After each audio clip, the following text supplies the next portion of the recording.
Howdy y'all, this is AR Cavly. Welcome back to my channel as we follow the adventures of the crew of the Starship Wanda, the Scout Explorer Wanda, as they are now in orbit around LW 610. Just a quick note, last episode I had a little confusion or a little question, I guess, on how to take care of when we're looking at 12, locate survey targets on 3 different orbital bodies. Now I tend to sometimes be a little too literal for my for my own good, and so when it said target, I was thinking, well, does that mean we already know it and that's what we're trying to target? But no, when in this step where you are making your sensor rolls to detect things of interest, when you're doing that part, it actually represents, when you're doing this step right here on page 139, it's telling you that you're picking 3 planets and you scan for something interesting. Okay, it's not that you already know it's there. You're just scanning. You make these rolls, and if the comms rolls are successful, then you detect something interesting, and that becomes a site to explore when you get to the planet. So I radioed into HQ and got some confirmation on that. All right, so our next step is the Wanda had taken orbit around the main world, LW610, this garden world, and I realized that we had decided, or I rolled what type of world it was. It was a garden world, but we had not gone to the point to where, I kind of skipped the point where it determined what kind of main world it is, or what kind of planet it is. When you see here on this chart for the planetary details, when we were building up the system, this chart on page 136, the star tells us that instead of rolling on this table for the other types of planets, rocks, hellhole, and whatever, that we're supposed to roll on the appropriate table in the detailing the main world section. And so that's what we're going to do, so we can have a better idea of what the crew is seeing from orbit. It tells us that it's on page 114. There's also, if you have the PDF, there's also I think there's a link to it. Yeah, under the campaign 1 shipping, there's a link to detailing the main world. So that's what we're going to do. Now, we know that the planet, or at least the system, has seas or oceans present. So we're going to go through the rolls and see what kind of planet we've got here. So first step is size. I'm going to do a 2d6, 8. So with an 8, that gives us a medium world 1G. Okay, that's cool. Medium world 1G. And what kind of atmosphere? Another 2d6. 7. 8 and 7. Almost helpful, but the atmosphere is toxic. All right, so we need a survival mask to breathe there.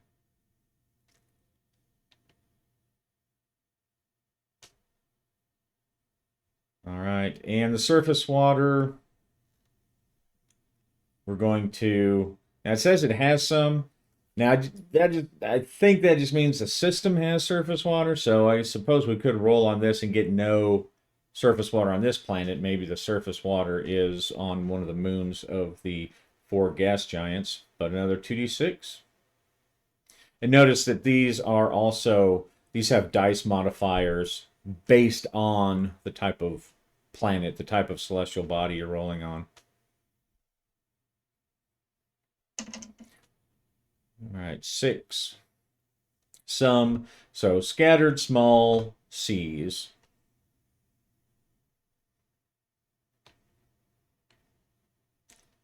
And I will test the limits of my short-term memory. Because as I like to say, my long-term memory is not that great, and neither is my long-term memory. See if I can roll up all these things and then remember what I got. 8. Okay, so now we're rolling for the surface temperature. 8. So it's a warm planet. All right. So now I'm just going to jot those notes over here on the planet info. All right, so now I've noted that information on our mission log. Being a Fahrenheit American, I don't have a good grasp of what 25 degrees Celsius is, so but I understand warm, so that works. That works for me. All right, now population. This is an X starport type. I mean, it's not a colonized or populated world, so there's no population, at least not a standard population. Maybe we'll find some kind of crazy hidden population of cannibal Morlocks or zombies or something like that. All right, so now they are in orbit. We have the type of world. It's warm. There is water. The atmosphere is toxic, but that just means for humans. So that could mean a couple of different things. It could mean like spores in the air. It could mean that there's uh, you know the air has an uncomfortable mixture of oxygen and nitrogen and stuff like that, or it could have a particular couple of elements in it that are generally harmful to people. But as we left off, we'd just gotten into orbit, and the pilot had Alicia had made some comments about how pretty it was, and so we'll go with that. We'll say that it does have, and we know it has at least one area has shrublands there, so we know that there's at least a reasonable amount of vegetation on the planet. So we'll say that it is largely uh, uh, populated with flora. We'll see about fauna later on. All right, so our next step is we need to do a landing, I believe. Let me go back to my little check mark here. Check mark.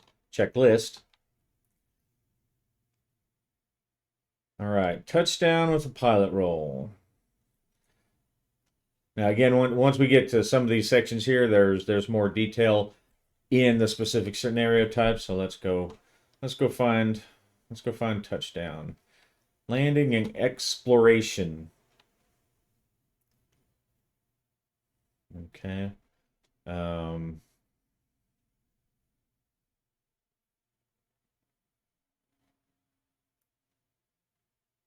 One thing, our craft, as far as calculating burns, our craft is streamlined, which I'd missed that particular detail. But that only really comes in when dealing with burns. It just takes less burns for certain atmospheric work if you're streamlined. All right, touching down on a planet or moon requires 20-minute deorbit burn and a controlled descent. Sending to the planet's surface costs 2 burns. Okay. Now I think this is where it doesn't say it here.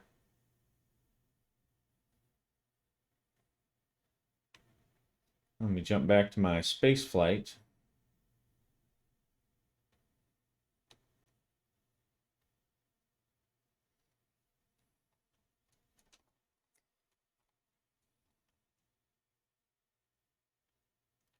Let's see. Standard or streamlined starship ascends from planetary surface. Okay. Streamlined starship deorbit burn and descent to planetary surface. All right. So it only costs us one burn to because we are streamlined to deorbit and descend to the planetary surface.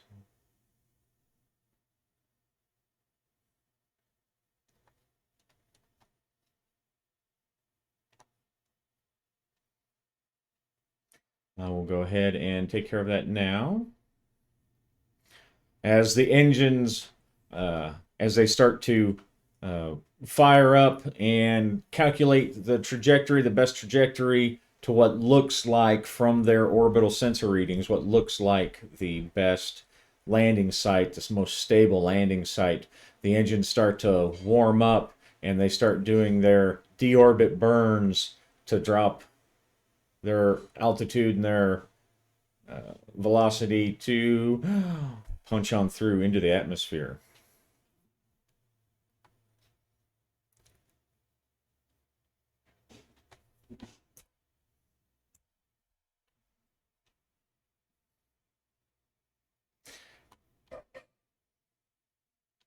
All right, descending.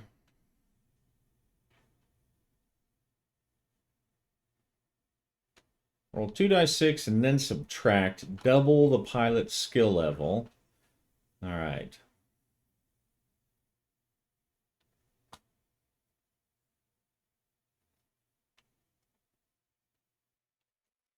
And popping out of nowhere is Blizzard, my space cat. He'll be the one that helps me escape the alien. Actually, he won't. He won't do anything like that at all. But people like cats in videos, so there's my cat.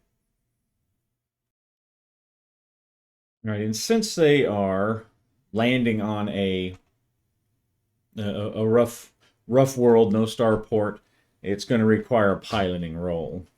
Whereas if there was landing beacons and things like that, maybe not be required. But not only are they entering an unfamiliar atmosphere, they're also looking for a place to land that's safe, someplace that can hold 300 tons without collapsing. So in this case, uh, the captain is going to aid and let Alicia do the roll.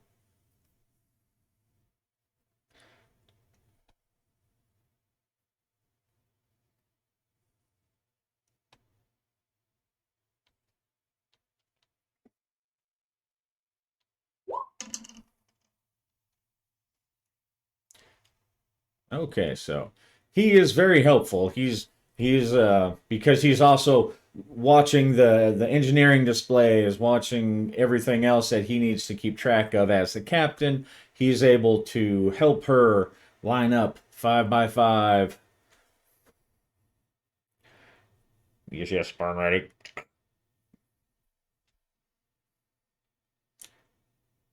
Coming in good. Just -3 5. Roll over 0.2. And now for her, she's going to get her roll, and she's going to get a +1 because of the captain's being a helpy helperton.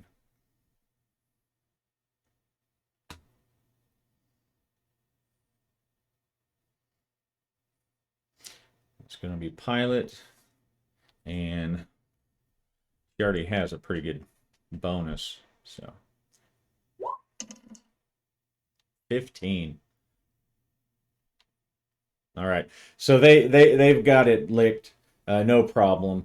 The uh, the Wanda starts to shudder, and temperature notifications start popping up here and there as it breaks through the atmosphere.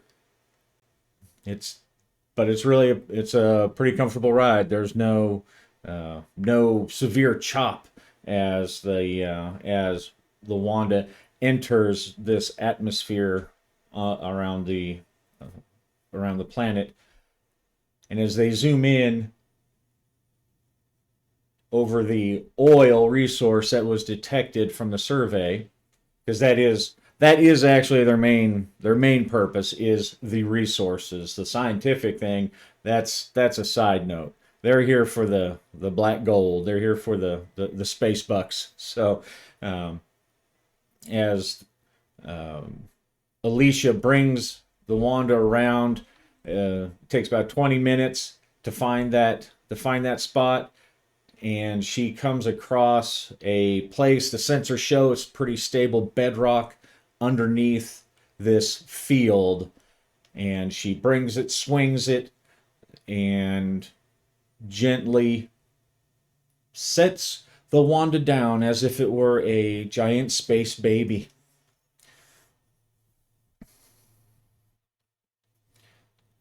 And she settles down on her landing wheels, landing gear, and they all wait tensely, waiting for some sudden shift, waiting for some sort of balance alarm to go off, because even though it looks good so far, you never know when you put 300 tons down on some random piece of land if maybe it looks good first. So they're keeping the engines revved up just in case they have to blast back up before falling into some kind of cavern or ravine or something that's beneath where they've landed. So the crew sits tensely waiting. While they're tensely waiting, we're going to add a drama point. Oops.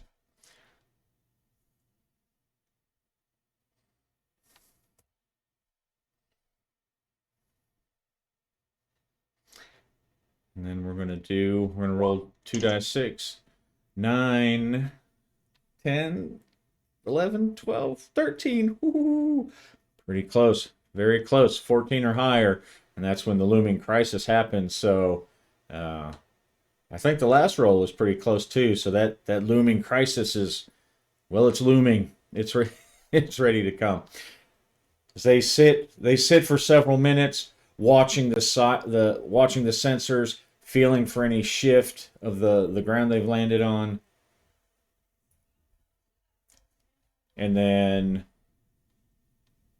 Captain Carver calls it. Good job, Alicia. Landing successful. Touchdown, record now. 15:32 local stellar UCC time. And so they do they note the logs, they note the touchdown, and then Carver sets up and they begin doing the shutdown. Engine burn down. Roger. Engine 1. Go. Engine 2. Go. They go back and forth, keep watching each other as they start shutting down the landing systems, shutting down the engines, shutting down the power flow to systems that aren't needed just yet. Let's see.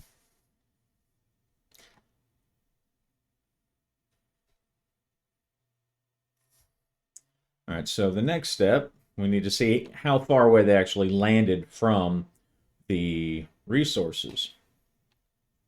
How close did they land? Roll 2 dice 6 and then subtract double the pilot's skill level. So her skill level is 2. So 2 dice 6 minus 4.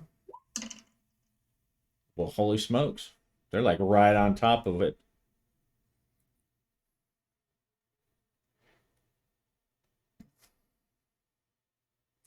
All right, so they're exactly where they need to go to make their survey, just off to the side enough so that hopefully they don't damage anything or interfere with their samples and whatnot. All right, now the other survey target will be a number of kilometers away from the landing site in random direction.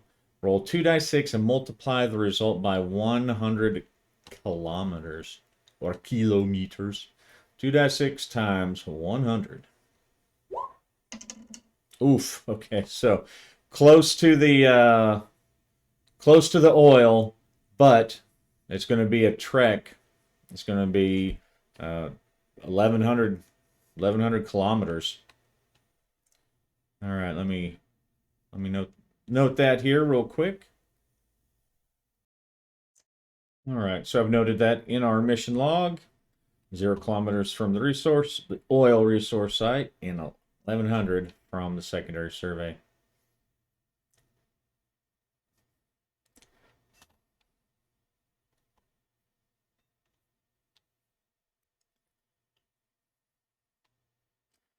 All right, so with the ship, it takes a couple of hours to go through the power down and land, uh, putting the ship into standby mode. And as they're working on that, now part of that process is deciding what needs to be surveyed or explored, and which characters will do those jobs. This largely will fall to Owen Carter, the chief scientist, to decide who goes where. All right, so with 1100 kilometers, that's a bit of a trek. So they'll probably are going to want to take the big ATV to survey the secondary site.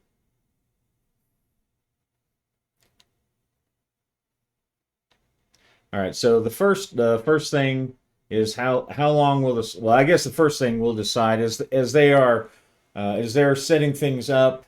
Owen Carter, he wants to take, since it is going to be a distant trek, he wants to take at least 4 people with him. So that will split the crew up. Um, the scout, the scientist, and he wants to take Penny. She'll go too because she's a technician. If there's breakdowns, especially on the equipment or on the transportation, she's best qualified to fix it. And let's see.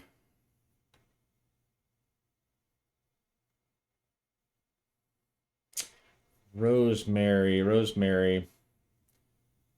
Owen's thoughts are that it would be good to have the surgeon, the doctor, with them because they're more likely to get hurt since they're traveling a pretty long distance. But he doesn't really like her. He doesn't respect her. Um, and this kind of comes out as he's going through the list. So I'm going to have them do a reaction roll.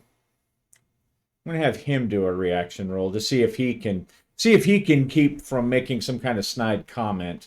Because we know that there was already tension between them from the briefing room where she kind of had where she flipped out and the kind of needed the captain to soothe her nerves.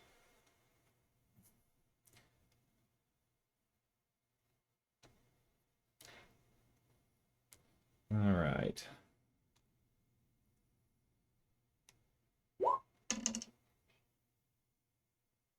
Okay. All right. So he very professionally, um, he's able to put his personal feelings aside because he doesn't like her. He knows that she does have skills, but like I said, she's not very likable. Um, and so uh, Owen manages to put his feelings for her aside, grasp onto the practicality of the fact that it would be good to take a skilled medical person since they're going to be traveling so far away from the main site. And they start loading things up. They start loading things up into the ATV. And just in case, uh, just to show, where are we at here? This is their Armadillo GT 800 ATV, and I don't know what kind of stats it has in this version. I'm sure it's in here somewhere. but this is able to carry like 8 people plus a bunch of the science gear. They have like the fold down racks and stuff. This is a full size planetary exploring vehicle. So that's what they're going to take, and they spend the next several hours, the rest of the day, double checking the gear, making sure everything works before they head out into the field. And I think it would be a good time to do a spotlight as they're getting ready, because I have not done the spotlight yet. Now, when we're looking for the spotlight, that is one of these.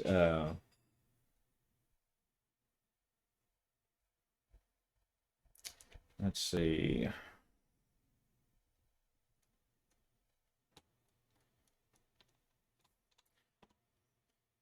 Just as a refresher for myself too, there at points during the at dramatic points during the sessions, you want to have character interactions. And this section talks about that when they work together. I thought about doing one with the captain and the pilot, but that was kind of short lived, and I didn't feel it was very conducive to any kind of relationship flag or tag or anything. No one's in opposition, and I wouldn't say it's boredom or calm, so I'm not going to do any relationship one just yet. But we're going to do a spotlight, and this is just some scene that might come up with somebody, and so I'm just going to randomly roll. And here are some inspiration tables for what those could be. All right, so first I'm just going to decide who on the crew, just randomly decide. I'm going to randomly shine my director spotlight on somebody. 3, Benicio. Hey, he's a pretty good one to pick.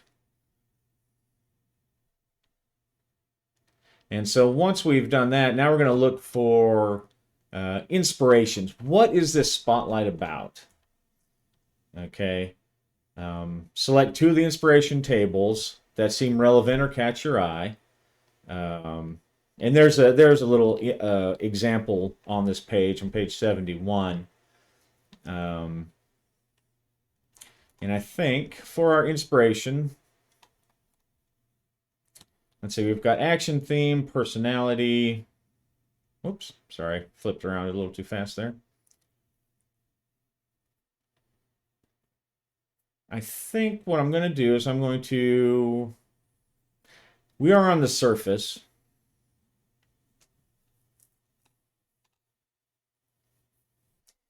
They're still on the ship, actually, but we're on the surface now. They've landed. Part of what they have to do is to be on the surface. So we'll roll a D66 for that. That gives us a 3, 3, 5.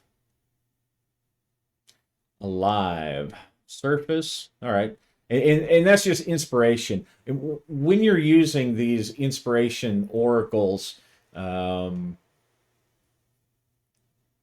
is important to remember that they are just inspirations, right? If I'm thinking of something alive, alive, alive, and somehow my brain goes to dead, like the complete opposite, then go with that, right? These are just inspirations to point you in the right direction to make some kind of interesting point about or interesting plot point.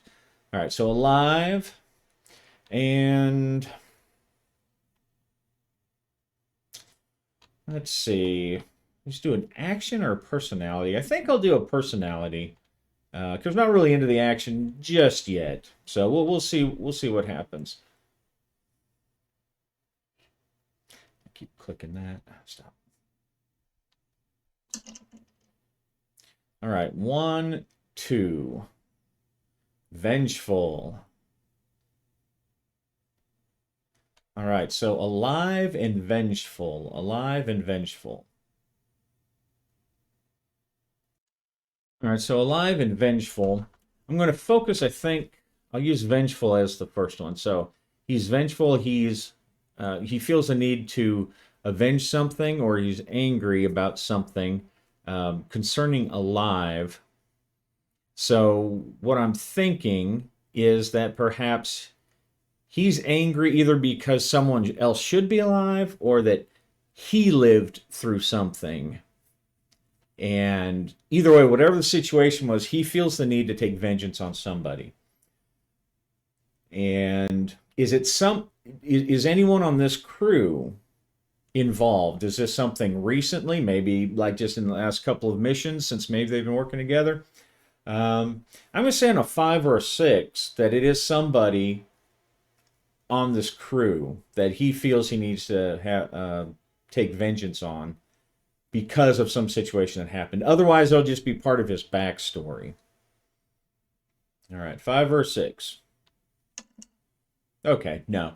So we'll say that as he's going through his ship shutdown procedures as a sensor operator, he's going to also be working with some of the survey drones and things like this.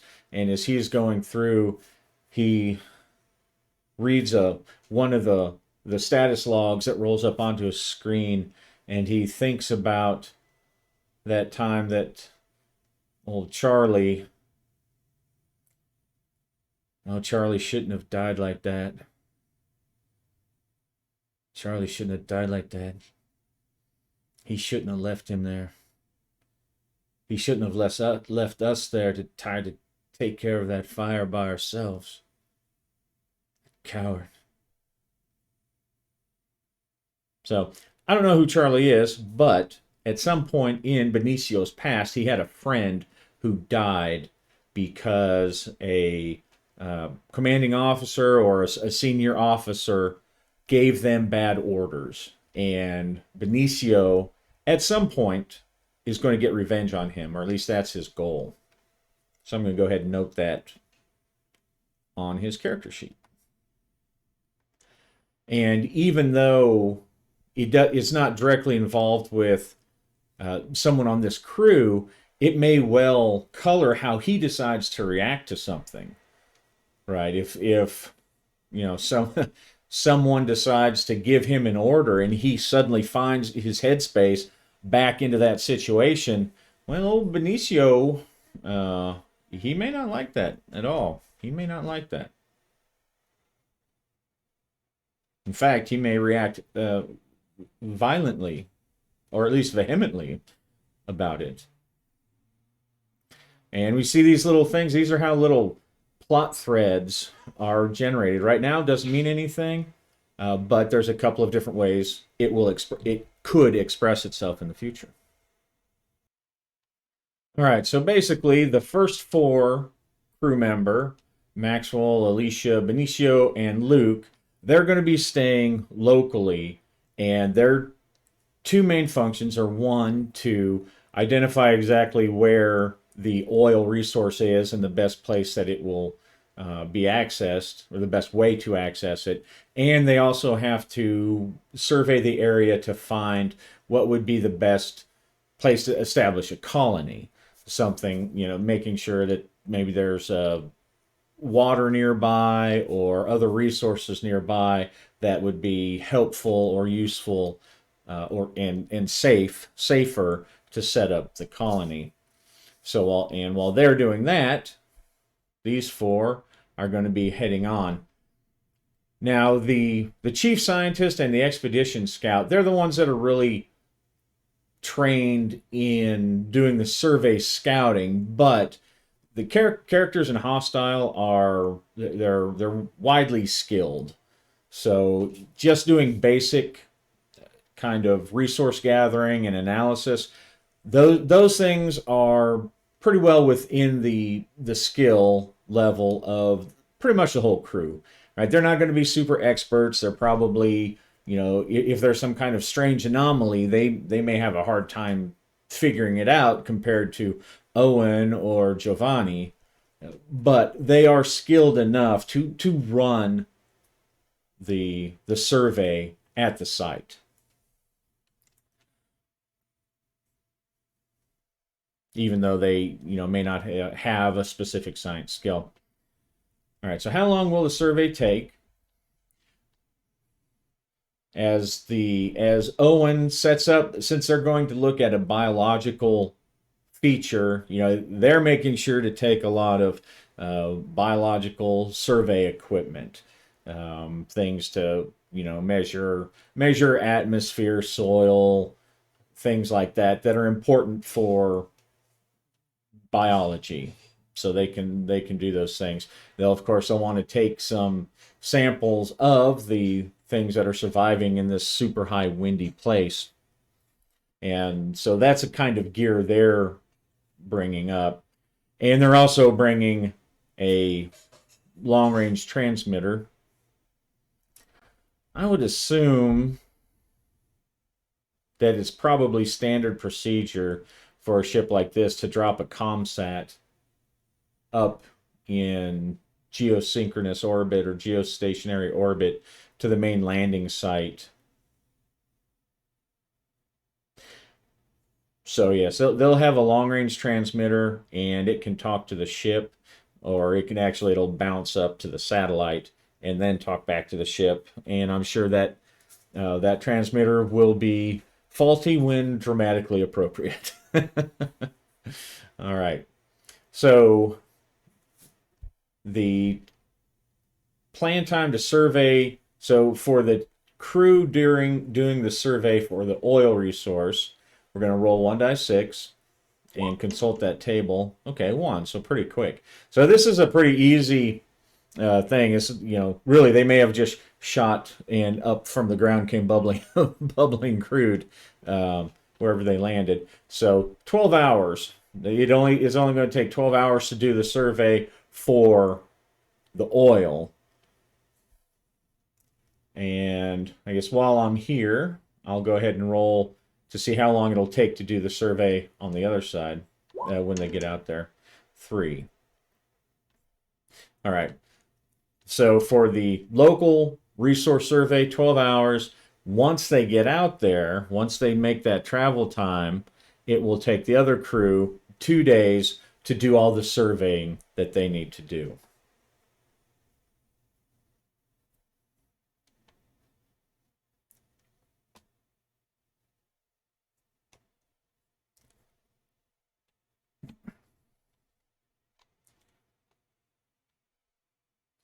All right. So this is just talking about our next step, survey problems. All right.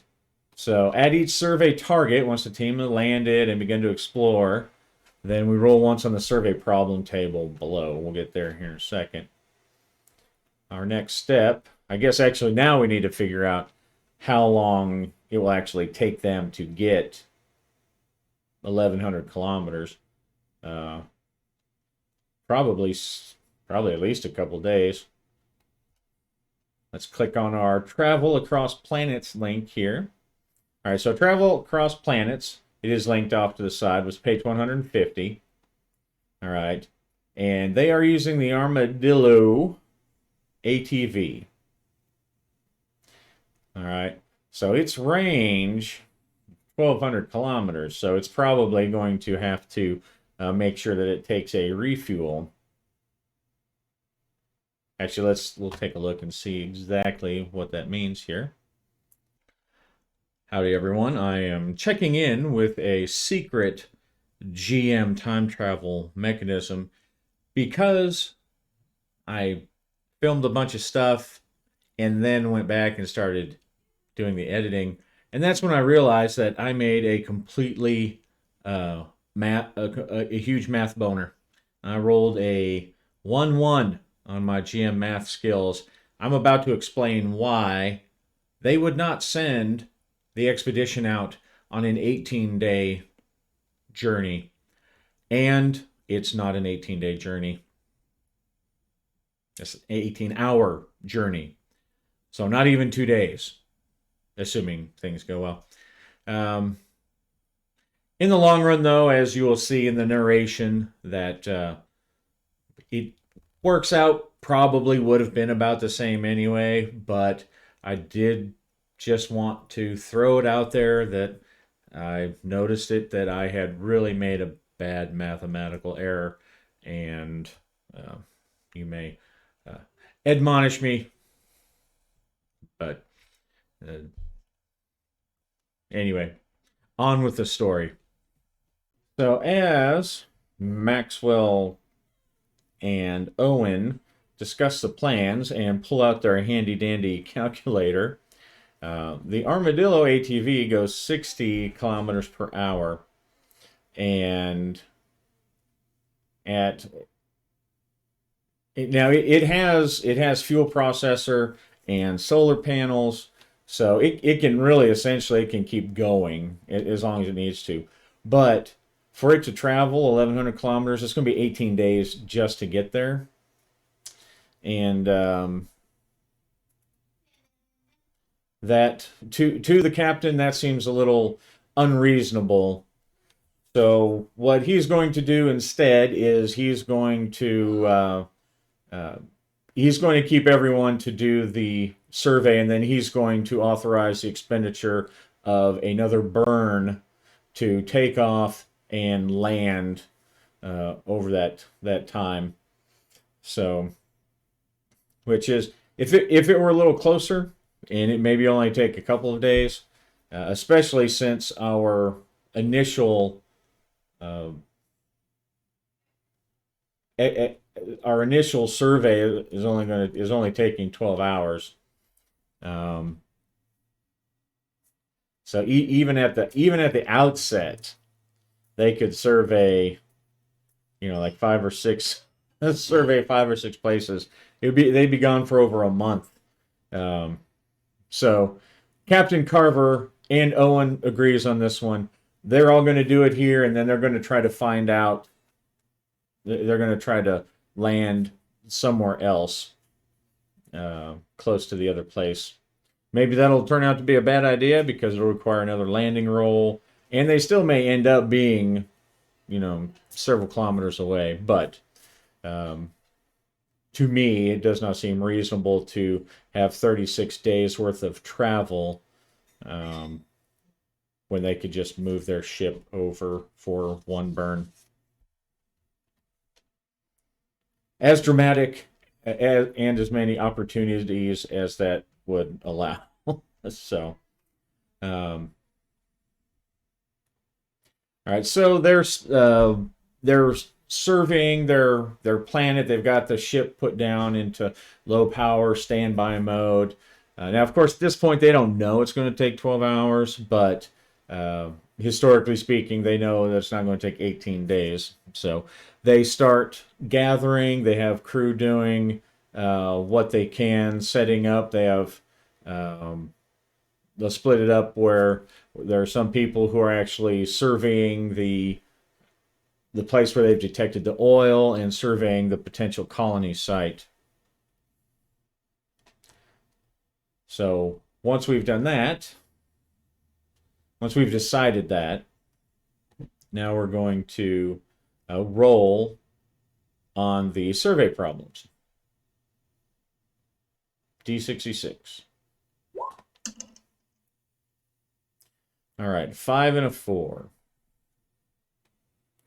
A scientific puzzle, either geological, chemical, or biological, must be solved before the survey can be completed.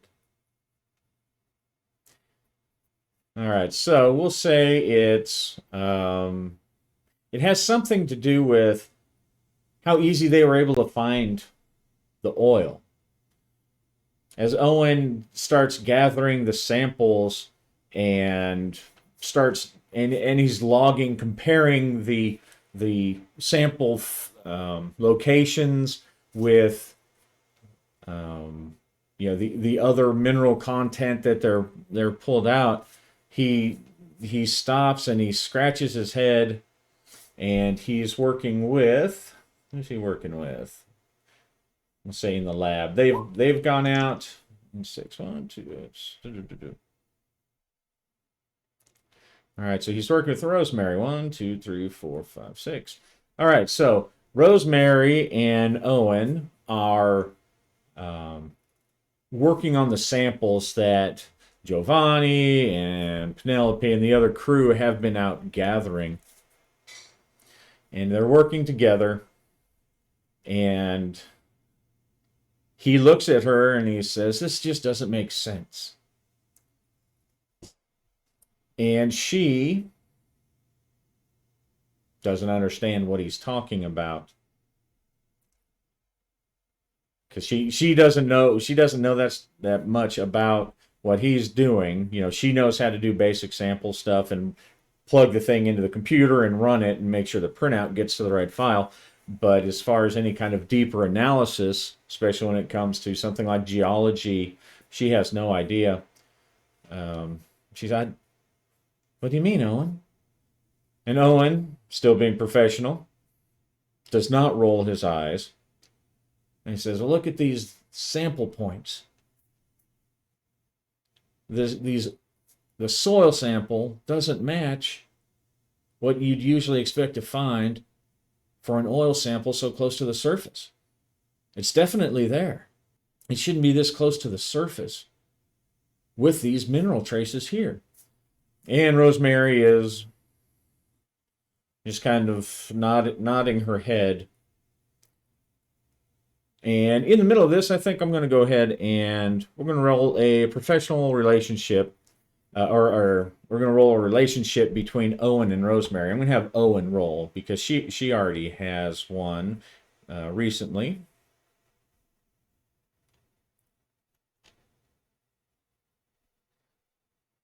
So we're going to use our two characters work together. When you assign them to work together, roll on the relationship for the pair. All right. So I'm going to roll a relationship issue for Owen Carter. It's going to be 2d6. 5 and 2. Lifelong friend.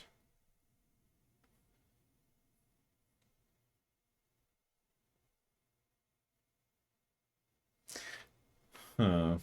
I was going to say that obviously can't be their relationship. I say obviously, but that's not exactly true. But he already has a lifelong friend relationship. So at this point, my choice is normally I'd flip it, but when you flip it, it's the same thing: 2-5 and 5-2. So now I can either roll again, or I can somehow tie in, because his lifelong friend is Maxwell Carter, the skipper, and the skipper and the doctor have their relationship from what we rolled in the previous session.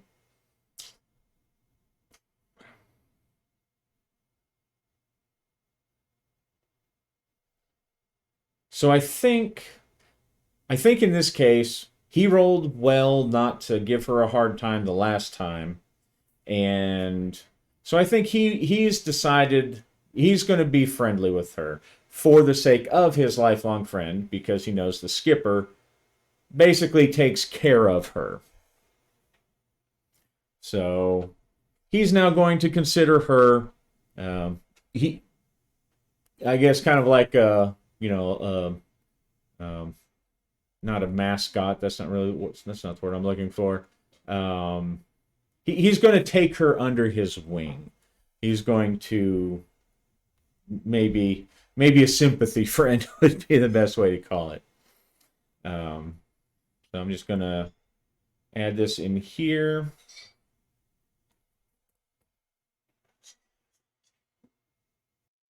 And in terms of storyline, I'm going to say that basically will translate into the fact that he now can cope with her better. He has a lot more forbearance for her. He's kind of taken her under his wing. He knows she's not smart, but he sees her as a friend and as a good person, and so he will now he has forbearance for her.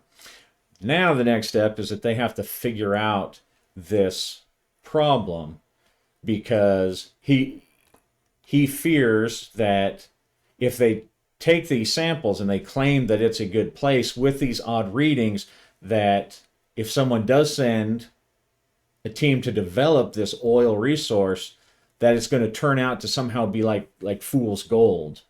Um, Now, I'll be honest, I don't know enough about oil or geology to do that. So this is going to be an education role with the help of Owen, or on Owen Carter's behalf. And I don't think, let's see, what does the expedition scout, what are his skills?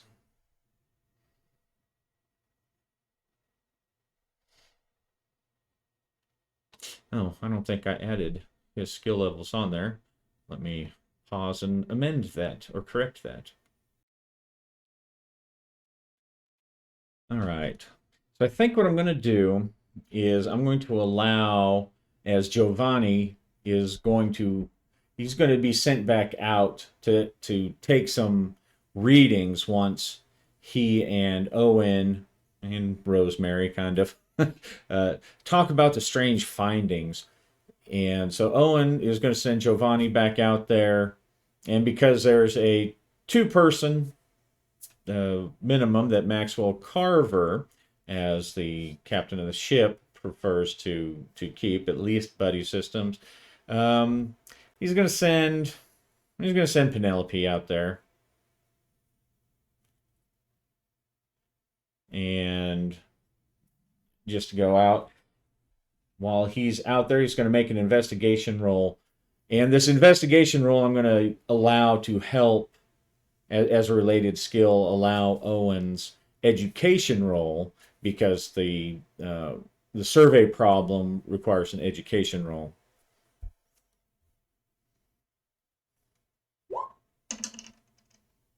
Okay, 11. So he passed his investigate roll. So as he and Penelope are out there, he's taking surveys, he's verifying the findings and sending that information back to Owen in the lab in the ship. Now Owen himself, um,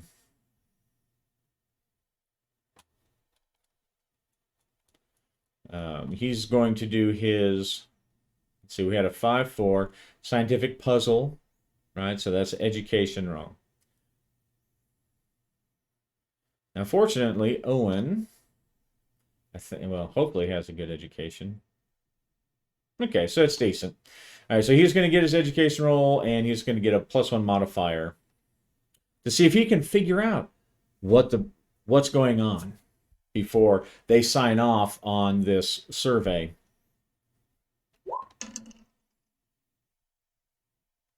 Uh-oh.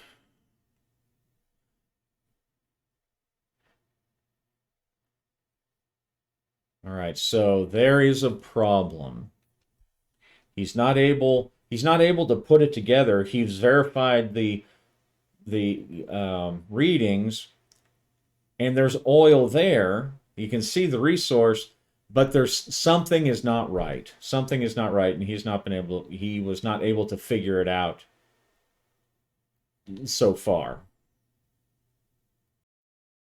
Now, from the read of the survey problems, um, basically it takes longer. Okay, when a skill roll failure indicates the survey was impeded or held up somehow. So he and Carver, uh, Owen takes himself to the bridge where Carver is basically monitoring the ship systems, going through his, making sure that his logs and whatnot are up to date.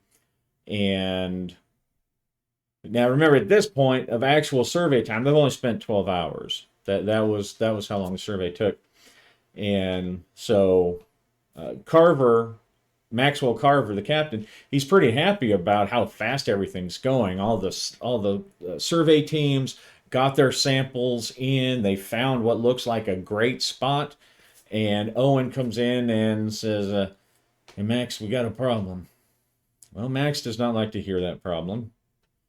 Like, what is it? Something's not right about these oil samples. I'm afraid we're going to log it and there's going to be some kind of trouble. What's not what's to be wrong, right? I mean, we've got oil, you've got samples of the oil right there. I watched them log them. I brought 3 of them myself. I know, but they don't jive with what we should be seeing with the rest of the mineral. I'm afraid that maybe it's some kind of false reading. Maybe it's going to be a small pocket. We're going to send out, we're going to approve it. Someone's going to get out here and they're going to get like, 10 liters of oil, and then our ass is going to be on the swing. I think you're just looking for trouble, Owen. I think you're just looking for trouble. Like just log it. Let's go. No, no. I need to take a team farther out and get more samples.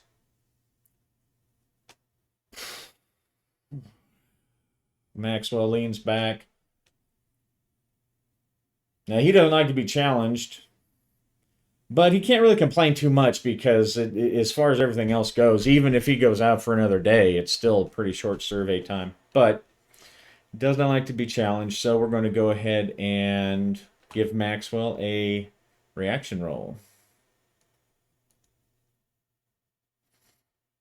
I will give him a +1 though. Just because things have gone very well. They landed perfectly. Everything's fine. So he's actually in a pretty good mood. Okay, so he looks and he's all right on. All right. You're right. If you think there's something wrong, go ahead and take a crew out. How long do you think you'll be? It shouldn't be more than a day. We'll just take the ATV, roll around. I'll take the 4 with me, and we'll just take some samples. We'll be back tomorrow. We shouldn't even be getting out of radio range. All right, that works. Have a good one. Be careful. All right, and since that was another successful roll, we'll increase our drama points. It wasn't technically like a task or a scene roll, but, All right, so 2d6 plus 5.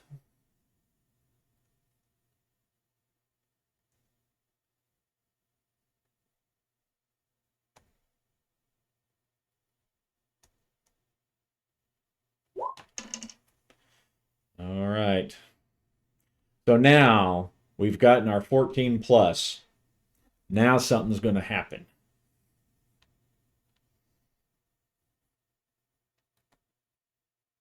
But we're at the hour mark, so we're just going to call this a cliffhanger. And as Maxwell Carver is watching the Armadillo ATV drive off out of sight around the terrain, that feeling of foreboding returns, as if some fat capricious god is sitting in a chair somewhere just looking to make things difficult for his life. So anyway, happy gaming. See you next time.